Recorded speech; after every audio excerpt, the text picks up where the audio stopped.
Welcome. Welcome to Poetry Flash in Berkeley, California. I'm Joyce Jenkins. Tonight we are delighted to present a reading by Susan Kelly-DeWitt and Kathleen Winter. For their brand new books, visit Poetry Flash's new online bookshop, bookshop.org/shop/poetryflash. The link is in the chat box. The Poetry Flash reading series is co-sponsored by Moe's Books in Berkeley. To the best of our humble tech ability, you were muted on entry. Please keep yourself muted so we can hear the poets. This event is being recorded and will be posted on the Poetry Flash YouTube channel and Facebook page. So we hope if you like it, you'll share it with your friends.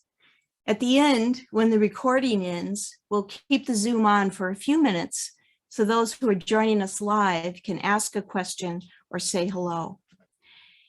Remember to visit poetryflash.org to sign up for our email list or to see book reviews and news about upcoming events in California. We'll be exhibiting at the Sierra Poetry Festival in Nevada City on April 30th and at the Bay Area Book Festival, Civic Center Park in Berkeley, May 7th and 8th, booth 11. Our poets tonight are both what I call citizen poets, serving their communities and their poetry. Kathleen Winter's new chapbook is Cat's Tongue. This book is a retro walkabout around fierce memories. As she says, where romance meets reality, like the loving but rough surface of a cat's tongue. Scenes of her youth, a college reunion, ancestral visions, old boyfriends, and haunting memories set her stage. W. Todd Kaneko says of it, in this new collection, memory is a thing to encounter untamed, to be rediscovered and confronted before it's lost again. These poems go backwards in experience, subtracting yes from yes, as they unearth secrets and regrets and yearnings, as they reckon the past with the present. Through the glint and gloom of memory, these poems portray the self in all its strength and grief, all with Winter's trademark keenness and lyrical grace. Kathleen Winter's previous books include Transformer, a finalist for the 2021 Northern California Book Award in Poetry, and I Will Not Kick My Friends, winner of the 2017 Elixir Poetry Prize. Her first book, Nostalgia for the Criminal Past, won the Texas Institute of Letters Bob Bush Award, the Poetry Society of America's Winter Writer Magazine Emily Dickinson Award, and more. Her poems and short fiction have appeared in The New Republic, Agni, Cincinnati Review, Colorado Review, Poetry London, and many other journals. Please give a jazz hands welcome to Kathleen. Thank you, Kathleen. Thank you so much, Joyce, for that sweet introduction and for the opportunity to read for Poetry Flash. And I'm really excited to get to read with Susan Kelly-DeWitt, who has a brand new full-length collection. So that is something I'm looking forward to as soon as I'm through reading for you guys. So I just wanted to say thank you thank you to you for coming, and I see a lot of people that I know, and I just wanted to especially shout out to Susan Terrace, who is one of the people who has supported the book from the get-go and blurbed it for me, and to Michael Adams joining us from Texas, who has been one of my most stalwart, longstanding supporters, and is the director of the Dobie Paisano residency program in Austin, and all kinds of other marvelous things that he does there. So so I just want to say thank you to everybody. You guys are so kind to be here, and I'm going to read to you, but I want to start with a few poems from Transformer. And so the reason why is because that book came out in 2020, right when COVID was grabbing us by the tail. And I read a few times from it, but I really haven't read a lot from that book. So I just couldn't resist reading you a few Transformer poems as well. So Transformer is a full-length book that has like about half of it devoted to the unruly subject of domestic violence and gendered violence. So I'm going to read you some of those poems at the beginning of the book to start off, and then I'll read you like the kinder, gentler, more mellow and lovely poems at the end. So this first poem is called Delicate Craters. Your father betrayed me with the composure of leaves, accretion of desire in cells. Snowy twilight on peaks was nothing to his wastrel beauty. Some things he shattered, I still recall as though they were whole. A narrative of well-read romance, a bowl my sister made perfect from flaws. Minute spheres of oxygen caught and baked in the glaze, reappearing, punctured as delicate craters. When he struck the back car window with a brick, its faint green safety glass became a giant sand, awkward salt, cut fine enough to season every wound we drove toward and through.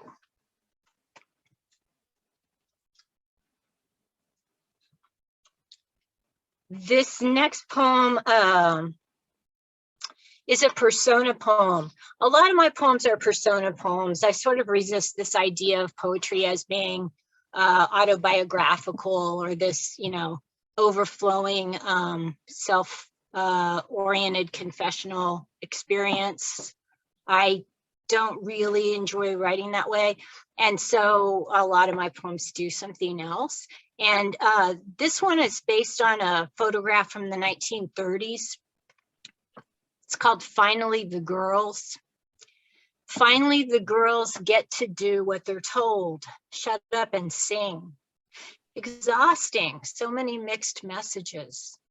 I wear the fox stole, livid beauty of such monstrous object I'll never forget. After the show, I stand behind Harry for the photograph. He sits beside the keyboard in his pawn shop tux, hands calm as a sniper's, tight white lilies in his black lap. After the camera moves on, he snaps, "Get me a whiskey, don't smoke, don't talk to nobody." This is just the next impossibility. I lean on the bar, let my foxhead do the speaking.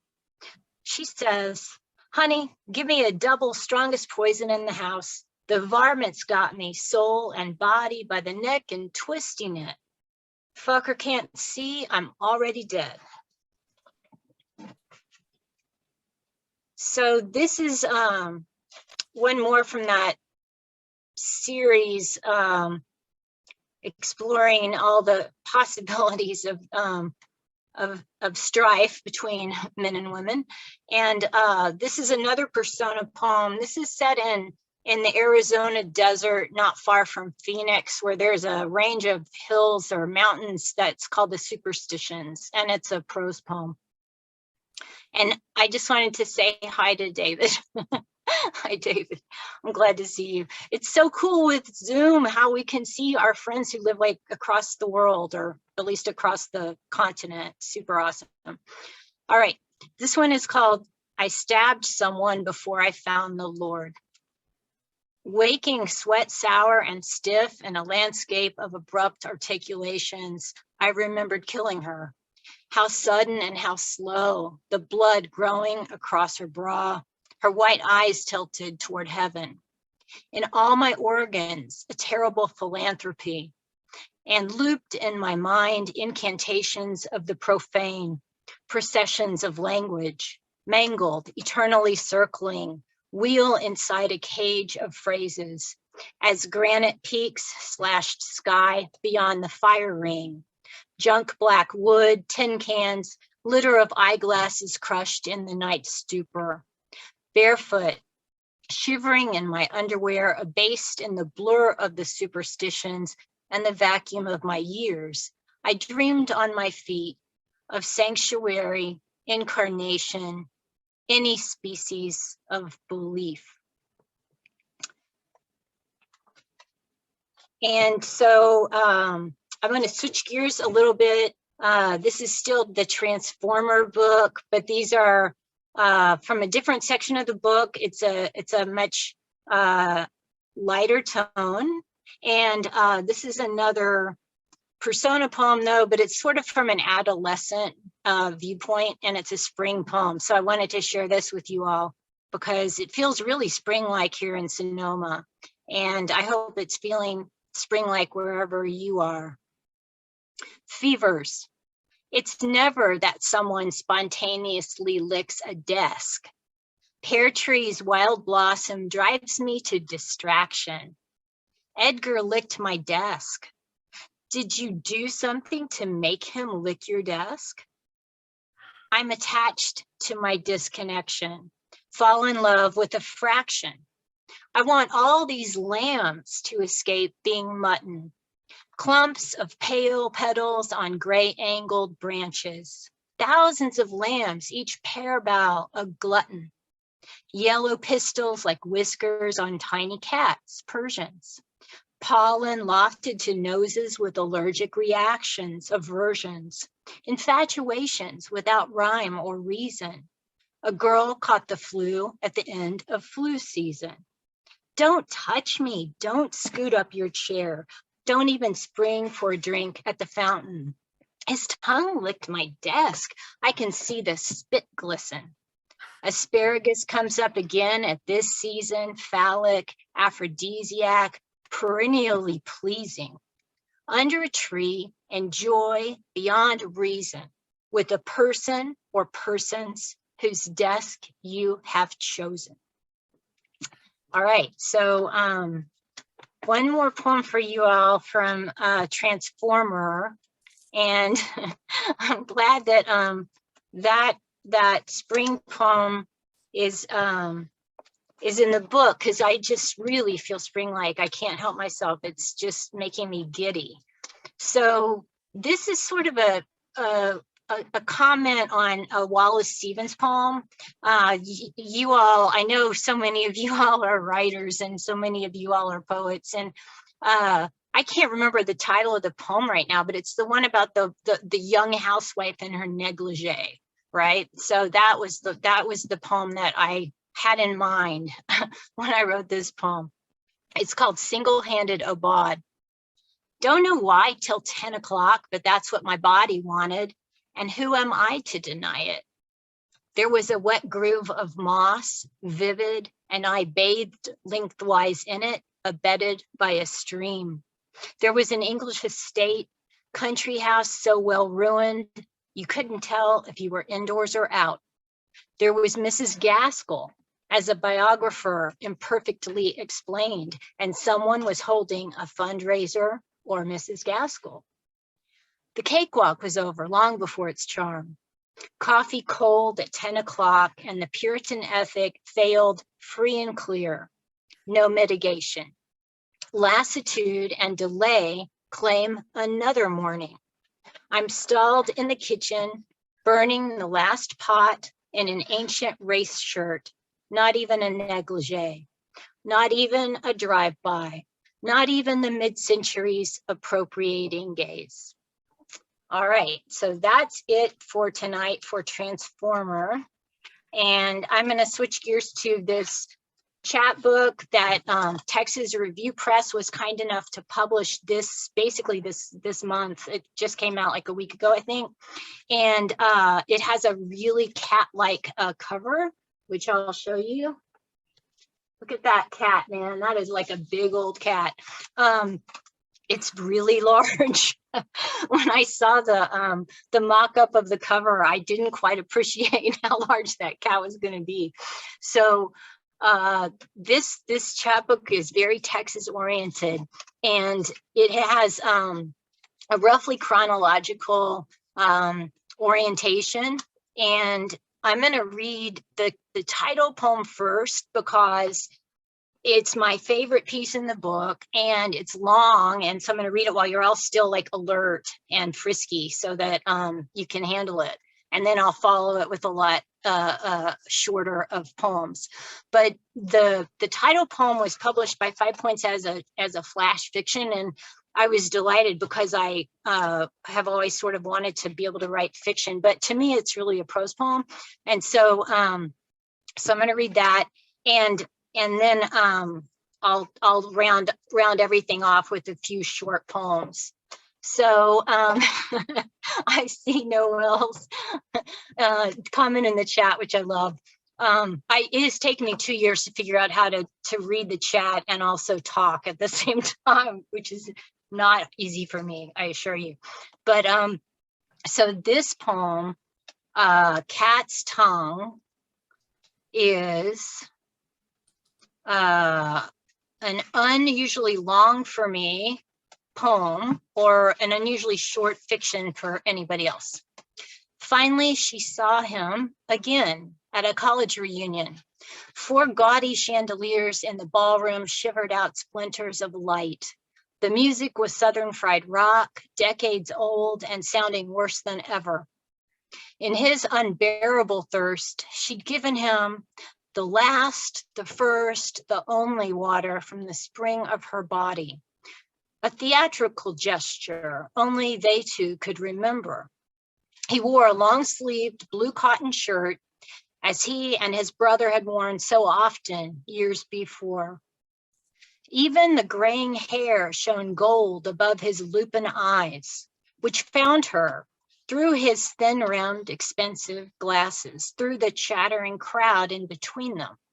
She wanted to say something to him, to bite it into the base of his neck, deftly causing a bacterial infection, to sling the words at him with her cat's tongue, every syllable covered with a million tiny barbs. They'd snag in the membranes lining his nose, his ears, and fester there. She'd ask him if he knew what his brother had done. He was her last link to his brother, the transparent mucus thread of white when an egg is separated. To the brother who was not there enduring the music, not standing restlessly beneath the lights, feeling heat crawl across his skin like a sickening insect, a tick. She wanted them both to know she remembered. She had not forgiven it. Now she stood next to him beside a round table draped in white rayon, laden with a garish centerpiece and trays of meat, flesh sliced so thin she could see through it, and miniature delicate vegetables were gathered in edible ribbons, in intricate bows and knots like bouquets in a doll's house. The ballroom is inside the doll's house, the roof's been removed, and now she's looking down into it. She doesn't know anyone in there, anyone. And how would he know what his brother had done? How could he know his brother? The next morning, she tried to pretend it hadn't happened. Her pretending becoming the strangest crime of all. No, you did not, she'd insisted to the brother, receiving him into her body before she never saw him again. To scare them away from cigarettes, her high school had shown the students a film. A human lung was cut into delicate slices, terrifically thin, on a steel machine, just like one in a deli. The camera examined a sliver. The lung tissue was elaborate, lacy, crystalline in disease, like the polished plane of a geode. If she sliced the muscle of her heart, would its grain be as simple, as smooth, as these shavings of lox and prosciutto? No, she didn't care for a cocktail. No, not a glass of wine. She wanted silence, ice water. She'd take a swallow, lick and lick and lick and lick the thin flesh of her forearm with her cat's tongue, smoothing the cool, damp arm across her flushed face, wiping hair from her eyes, and she talked to no one.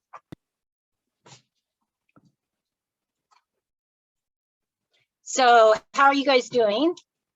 Still alert and frisky? good. So I have a few more for you.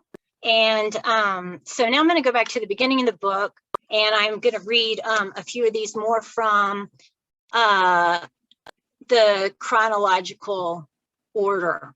And the first one is super, super short. It's called Beside Myself. This is temporary, a misunderstanding between myself and me. How I came to be caught in my own net, the red blur of an old girl, half submerged body, craft to carry just one animal. I pull myself up by the bootstrap of my braid.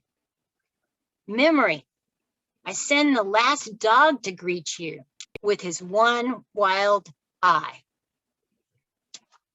So, thinking of dogs and my beloved dog Otis, who died in February.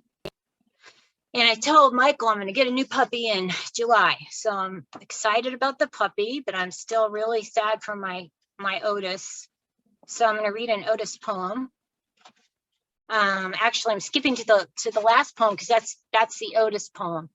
And I always have almost always have an Otis poem in my back pocket. So this is it. Call it like you see it. It's plain, flat, cold. Dense fog fills the valley below like creme anglaise. The Labrador inside his faux fur rug is sultan of dog and wouldn't say no to a pastry. Why rise from bed when the owl yet sings in the mesquite and no one has made coffee? Tomorrow without fail brings rain more cold. The Sultan and his retinue have each grown up and almost old. Who knows what song the owl pronounces now in oval tones, the fable's knell or an avian solicitation. I would prefer to think it was a solicitation. So I think I'm just going to read 3 more and they're all from Cat's Tongue. And so this one, I just realized when I was practicing for this reading and timing myself, I have to kind of explain the title, because when you're hearing it, it's a homophone that kind of is important to this poem. It's not kind of important, it's actually very important. And it's waste versus waste. And so the title of the poem is How We Understood Waste, W-A-S-T-E. All right. So How We Understood Waste, this is a Texas high school poem. With this hose in my hand, I think of poets slain by gardening. Rilke, reportedly by a rose. It kills me to remember chrysanthemums some boys gave some girls on days of high school football games. Cabbage-sized blossoms that trailed blue ribbons dangling past the waists of cheerleaders and drill team members, twirlers who fixed them to uniforms, puncturing stems with hat pins topped by oblong plastic pearls. Like mutant prom corsages engorged with mindless pride, those white and gold petaled poofs of allowance. How many hat pin stabs would it take me to kill that me, I wonder, as I water these idle dying roses, too entitled to actually flower, persisting only as leaf beneath the fir tree's shade. And number the oleanders among my garden's dangers, one with fuchsia petals, the other blossoming baby pink with dark green leaves, tapered like 70s fingernails. They can poison a child. Billions of oleanders line Texas highways that carry yellow buses full of players to the games. Friday nights when the air cools enough for young bodies to rush, quick as the old ones drink. After school, we ate white bread spread with butter and sprinkled with sugar. We were 10-year-olds, but 7 years later. For us, waste was just another misspelled word. So waste is W-A-S-T-E again in that last line. So I think I'm just going to read a couple more. And I went wildly astray from my plan to do this chronologically, and I'm just kind of reading it at whim. So much for that plan. But I guess that's just the way it happens sometimes. And so I'm going to read two more. I'm going to read a depressing one, and then I'll read a happy one. How's that? Depressing one is Cuomo's Important Failures. This is a college-y kind of poem. So many of you all are college professors. And so it refers to the famous Auden poem, Musée de Beaux Arts, that talks about the fall of Icarus, right? And how someone in a ship is sailing by and it's an unimportant failure, as Auden says so marvelously, an unimportant failure that Icarus is plummeting to his death. So that's the allusion in here. Cuomo's Important Failures. This moment, this very sensation, must be what drives people to crime, or at least pornography. I can almost imagine the state of mind I want to have, but can't. In a sleeping bag on the floor of a dorm room, hearing for the first time Blue, Joni Mitchell's lyrics lurid with futurity. Then Brecht, then the anorexic saints, the Marxian critics, making my parents so nervous at Christmas. A welter, a tangle, a bramble of longings that don't abate in the later decades, just become marginally more repressible, slightly easier to bulldoze with focus. I recall my philosophy professor reading aloud Musée des Beaux Arts as he tried to seduce me, his wife and baby at home in what must have been a too small apartment. What lust drove him to approach me? Was it only novelty? Or can we finally agree, cross the long years on tonight's despair? So I should have asked Noelle to pronounce that poem title for me, because I never took French and I still can't say it to save my life. But yeah, that poem by Auden is like such an amazing poem. So this is the last poem. It's a happy poem. It's called The Twins. And I had these friends all through my youth who were some of my very closest friends, and they were two twins, two twin girls. And so this poem is for them. If I had a cast and children wrote on it, what was it that I broke? If I had a dachshund in the hospital with cotton skin and nurses wrote on it, what was it that they wrote? That year we all were animals. Hallie a goat, Mary a gerbil, I was a toad. We slipped each other notes painstakingly enhanced with colored pencil. What we knew was euchre, coffee milk, rainbow castor sugar. The ferns their mother painted on a white silk dress as it lay across her four-poster. Did the twins really brush their hair 100 times after dinner? Sleep in lace-trimmed ankle socks? Clean their faces with that concoction made by a Hungarian with a hyphenated name? The liquid separated from suspended solids, so they always had to shake it. It came in rectangular bottles. For my birthday in a coffee can, they gave me this mountain laurel tree I stowed in my dry little mind. Thank you so much. Thank you, Kathleen. Thank you so much. Kathleen Winter. Our next reader, Susan Kelly-DeWitt. Susan's brand new book is Gatherer's Alphabet, the very first book in the Gunpowder Press California Poets series, edited by David Starkey and Chris Yost. Susan Kelly-DeWitt's previous books include Gravitational Tug, Spider Season, and The Fortunate Islands.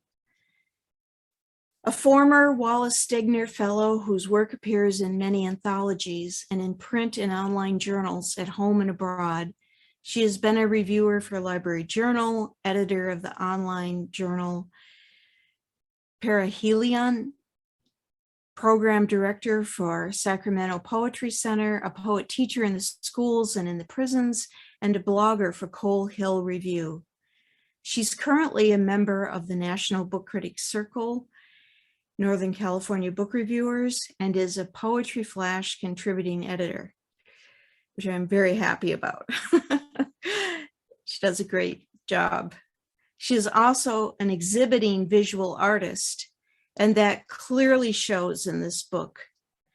I'm really impressed with this collection. Its natural images, the colors, its references to art and artists mixed with the experiences of everyday life. From my humble opinion, it might be Susan's best. Lee Herrick said of it, "These luscious poems feel like small museums of infinite wonder. Gallery, butterfly, stars in autumn, the wisdom of nature, the work of angels, what women endure." I love these poems. A timeless grace breathes through this marvelous book. This bounty you'll be grateful that you read. Please welcome Susan Kelly-DeWitt.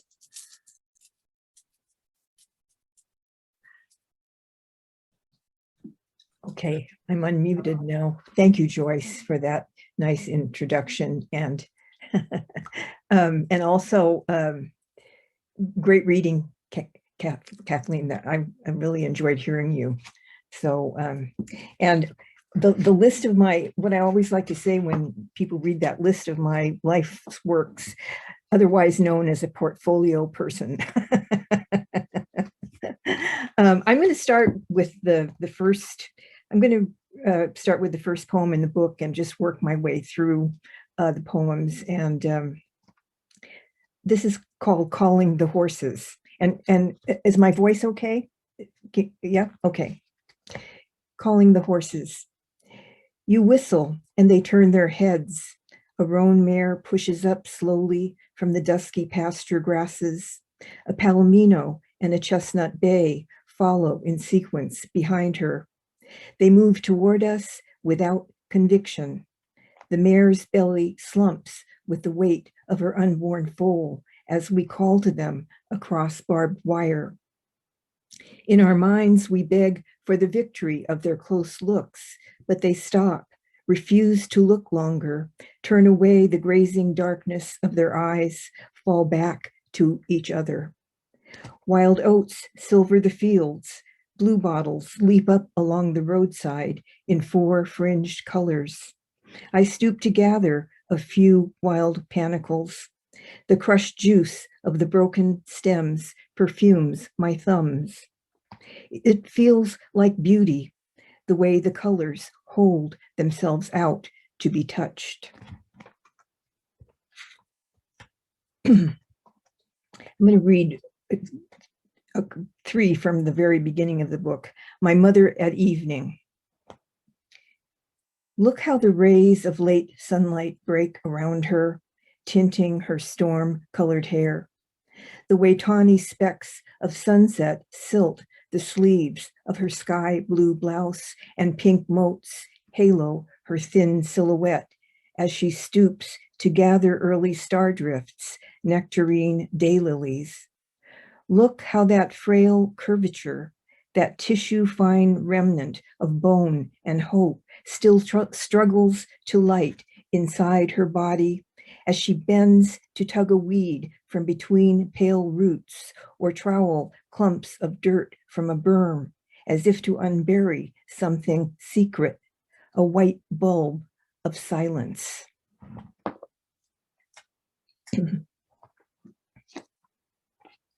Hummingbird Sutra. Every live bird is a thrumming under the ribs. The song sparrow, Melospisa melodia, wearing clear feathers of wind.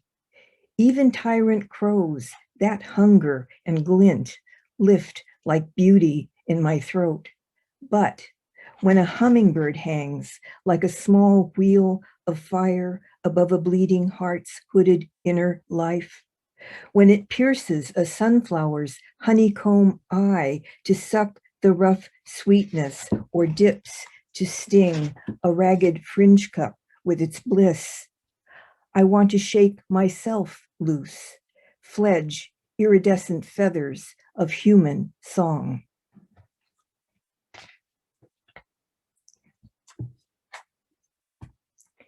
Critic. The mixture of blues in the delphiniums, colors in the spaces of the mind's arboretum on this windy day in autumn, and the cedar waxwing who bows to tip his crest to me from a shady fence post outside my studio window, who studies me with his cat burglar face, flies off again, uninterested in the hot house poem I am trying to construct, this cramped conservatory of words where sounds are all steamed up, and I am cross-pollinating syllables, hybridizing memory and myth. I'm not going to say too much as I go along. I'm just going to read the poems. I hope that's okay with everybody. I will make a couple of comments at some point, but this is called Static. She sits cooling in the shadows, hips immersed, knees disappearing in fluid arcs, dappled curvatures, like some heavy shorebird rinsed in light beside plumes of willow. She would paint herself in as part riverbird if she could, stroke her arms iridescent, blend her tear-stained face to oxide wings ruffled over ochre cliffs on the opposite shore. Her fleshy thumb is shaded in next to milk-veined quartz. Here ancient mud flows cemented, ox bloods and ivories, skull bones of horses, a white scum of volcanic tuff. The thought of suicide muscles the picture, once, twice, 3 times. She blots out all the radio voices that could drive her to it. Booze devils, her mother would have called them. The woven crucifix on her neck is wet with sweat. The clouds oppress her like low-flying angels.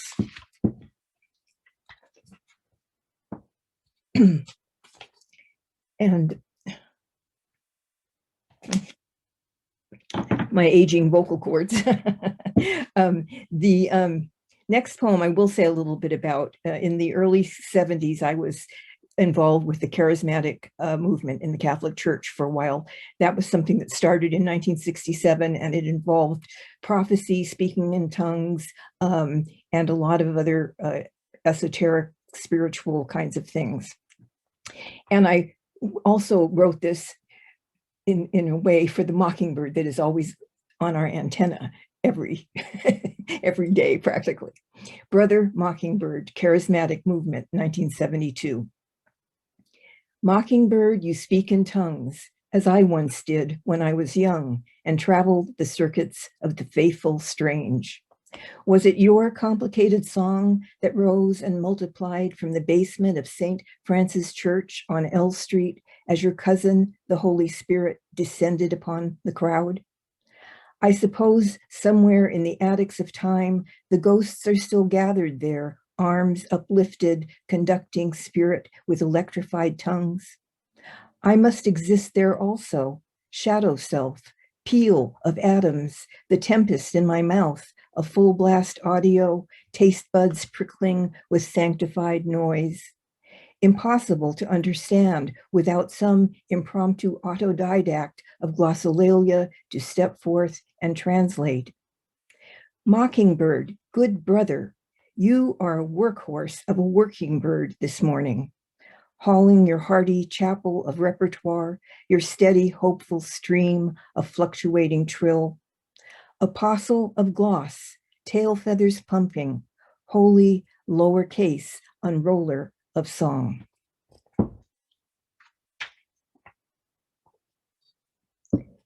Morro Bay sketch.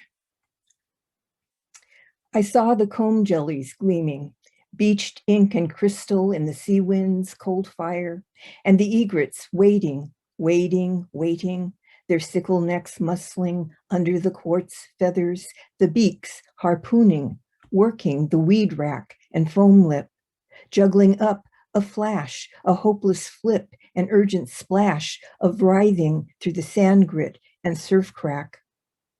Was there some calligrapher hiding in the cloud shift that wrestled and boiled in over them? Some itchy finger or twitchy nib that sketched them in, that outlined them all over with restless mercury?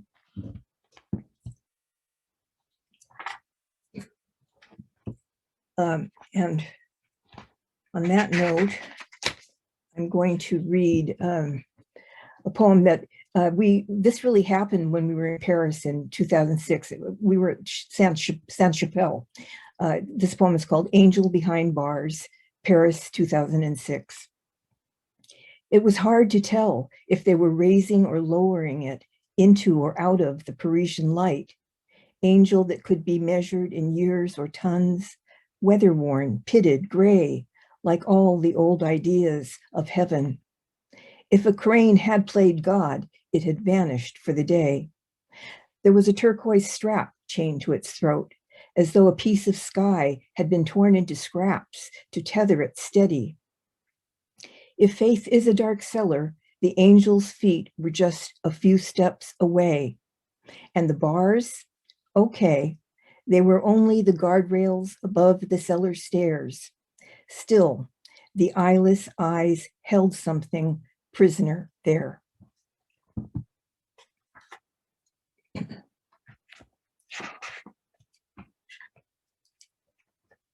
We're going to make a little leap now toward, in a different direction, toward the music. Even in the womb, she played, tapping weightless iambs against her mother's insides. Such a sorrowful tune, like those sad Irish lullabies, as if she understood the language of salt, the rhythmic constrictions of the woman's body.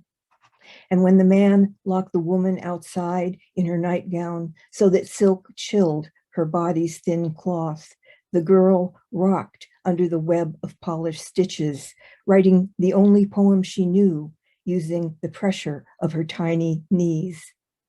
And when the man split the woman's lip so that it hung like the flap of a gutted fish, the woman did not cry out, but the girl's fist spasmed in the amplified panic of her mother's heart.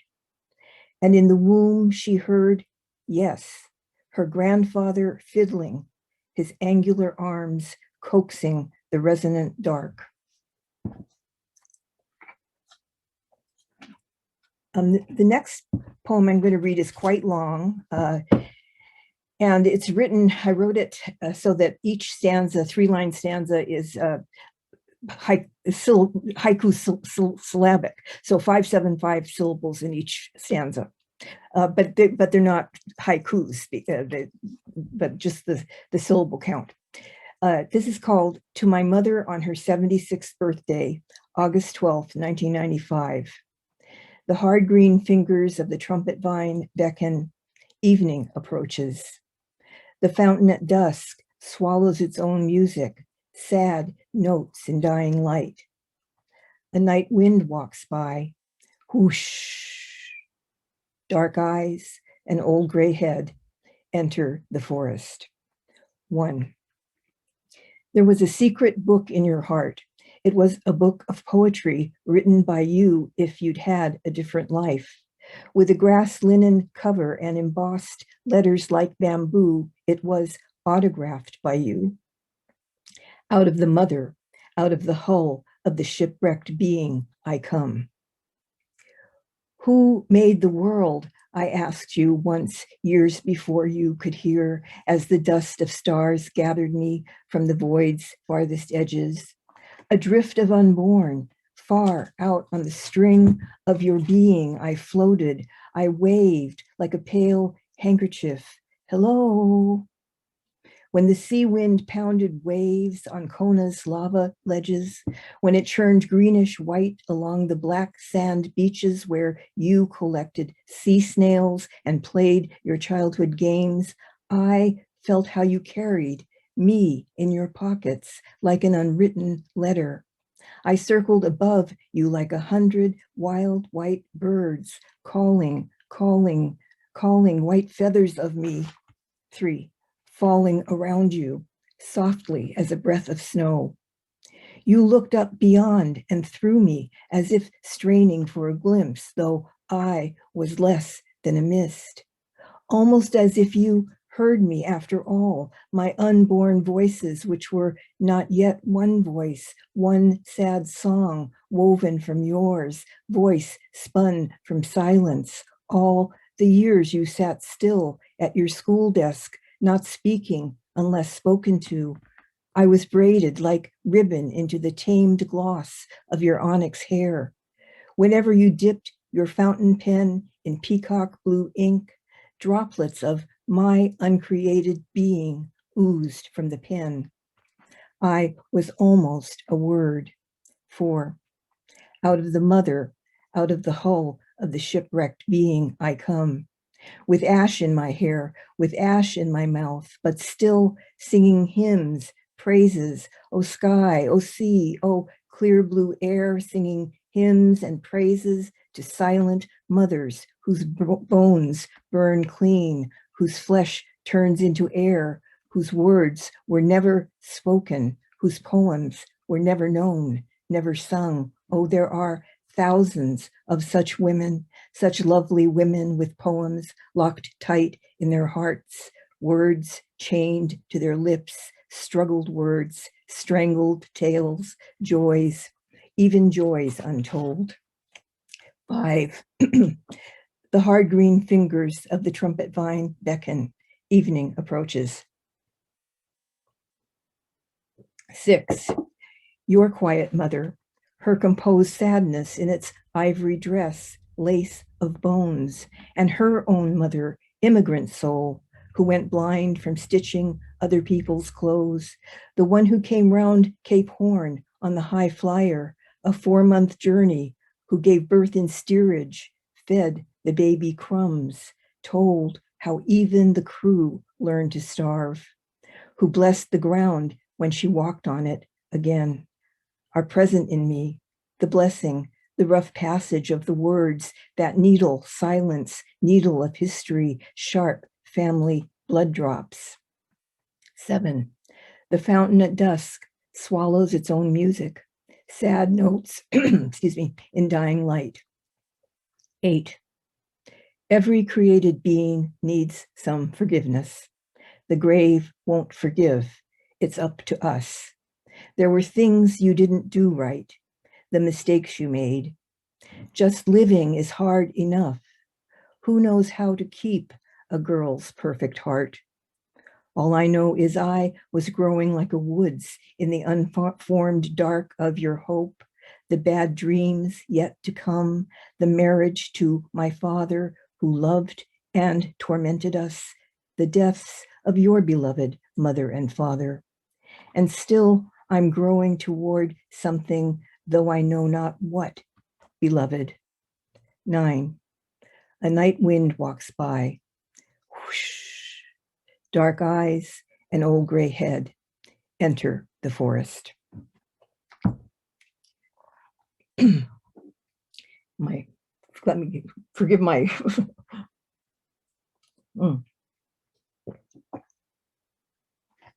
Okay. Innocent. The moon rose like a dose of Valium before my father's eyes. He swallowed his guilts, buried his lies, and loaded us up for a 20-year ride. Now he wears the moon on his lapel, white peony, white carnation moon. It lights his face like an innocent with its gardenia bright mystery, wherever, whatever he is now. My father, the serial liar, serial gambler, serial loser, with the sweetness of white moonflower light in his heart. And then cemetery song. Who is to say they aren't tucked into the ground to sweeten it like lavender sachet? How can we be sure they aren't sublimely gathered together into a deathless bouquet, swaying in a vessel of starshine, ghostly and fresh in their roomy arrangements? Tell me I am not planted here alone among the silent stones, chiseled glyphs. And I'm going to read a few more.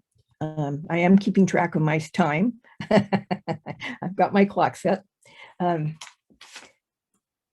for the Pandemic, a Secular Prayer. 1. Today a dogwood stood before me like a towering god dressed in pink, and something inside me bowed to it. Something inside me chanted a hymn, a prayer, a blessing for dogwoods in the middle of spring, in the middle of the pandemic, blowing this human world apart, chewing it up into tiny bits, minuscule viral drops and drips. The bees were humming inside, like a choir, like monks or at matins or lauds, zipping and zooming and hovering among the splay of petals and branches, unaware they too are vanishing. 2.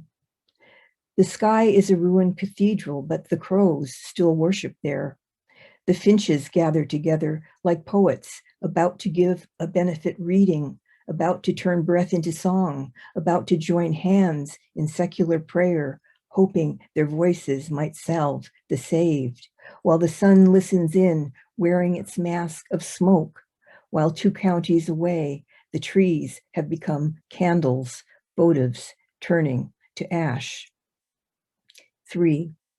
We flow through the days, and the days flow into us. The cold flows into us, pungent leaf smells and wood smoke. Autumn flows into us, equinox and the lights retreat. Crackling sounds of boots on an icy sidewalk. All day our death flows into us. That survivor, the November moon cannot stop it. Beethoven flows into us with Dvorak and Bach. Crow flows into us. He drifts inside lazily like an I Ching hexagram. Our death glides invisibly beside him. 4. Chalk drawings on the sidewalk, spirit shapes, rain-washed cave paintings that once lived crowded inside, the dark scrawl within, a child's tousled head. Faded pastel pictograms. The trees feign worship with an altar of leaves.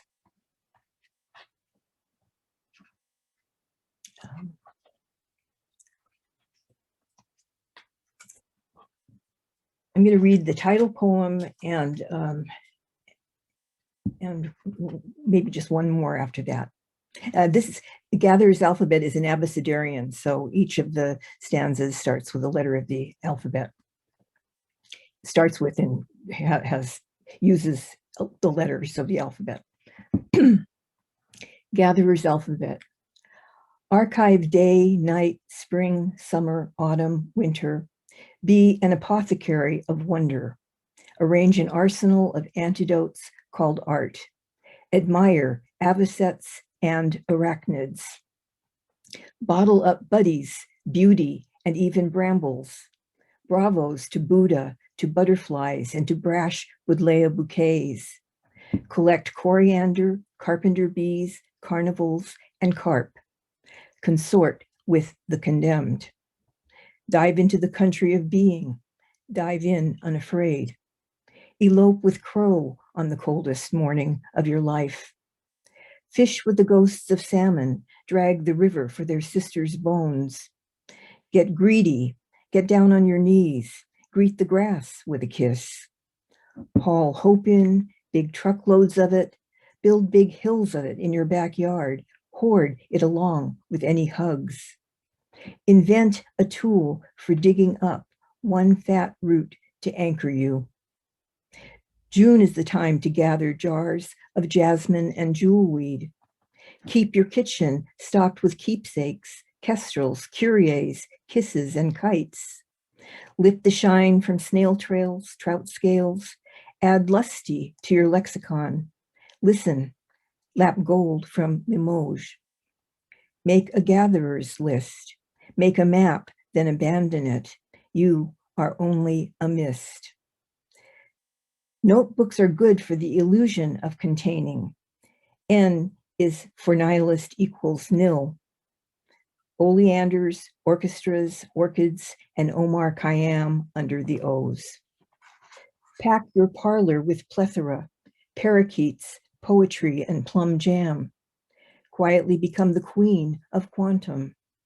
Round up the red diamonds of sunset, the repertory of river reeds. Sorrow has its own saloons, filled with soldiers and suicides. Tease the shadows out of hiding. Tally the dead, but also the truth of the living. Utter the name of each thing at least once. Understand the word as umbilicus. Verbs, vines, veins, verisimilitude, and venom should appear in your variorum. Whole-souled, wholeheartedly grab the world, whoop it up, weep. X out the Xeroxed ink blot you think stains your soul. Yoke yourself to yellow, to the life-giving yarrow. Yearn, yawp, yowl. Zoom the zones of the ineffable. Life zips by. Leave your mark like Zorro. And you have to know who Zorro is, or so you have to be probably a little older. I'm going to end with the last poem in the book, Autumnal Equinox.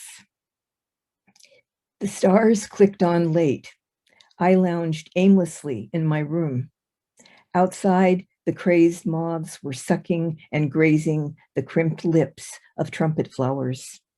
It seemed like everyone I knew had something precious to give away, some mystery free for the taking. When I lifted my face from a book, I remembered every happiness, every kindness ever accorded me. Thank you very much, everybody. Thank you. Thank you. Thank you so much, Susan. Susan Kelly-DeWitt. And thank you. Okay. Thanks to our two amazing poets tonight, Yeah. Kathleen Winter and Susan Kelly-DeWitt. Thank you. Thanks to our tech support, Rosalinda Monroy. And please check out these amazing new books, hot off the press in both cases, Gatherer's Alphabet and Cat's Tongue. And you can find them at bookshop.org/shop/poetryflash. So thank you so much for joining us tonight. Thanks, everybody, for being here. Yes, Night. thank you so much.